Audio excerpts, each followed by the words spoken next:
या दिवशी विशालकाय राक्षसांनी हल्ला केला। ग्रामीण भारताच्या मध्यभागी वसलेल्या देवपूर या शांत गावात रहिवाशांच्या मनात दहशतीचे वातावरण पसरले आहे। प्रचंड उंची आणि अतुलनीय सामर्थ्य असलेले अवाढव्य राक्षस गावावर उतरले आणि त्यांच्या जागी विनाशाची पायवाट सोडली।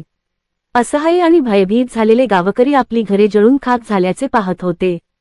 सर्व आशा हरवल्यासारखे वाटत असतानाच हिंदू रिव्हेंजर्स म्हणून ओळखल्या जाणाऱ्या शूर योद्ध्यांची एक टीम घटनास्थळी आली। मशीनगनसह सशस्त्र आणि निरपराधांचे रक्षण करण्याचा भयंकर निर्धार गीता, नारायण, विनायक, विश्वनाथ आणि तुलसी युद्धात उतरले।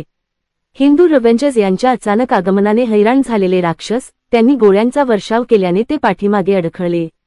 गोळीबाराचा आवाज गावातून गुंजत होता, सोबत एक एक करून दानवांच्या गर्जना होत होत्या। लढाई सुरू असताना गाव जळत राहिले, ज्वाळांनी त्यांच्या मार्गातील सर्व काही व्यापले। पण हिंदू रिव्हेंजर्स ठाम राहिले, त्यांच्या तोफा धगधगत होत्या कारण ते गाव वाचवण्यासाठी लढले।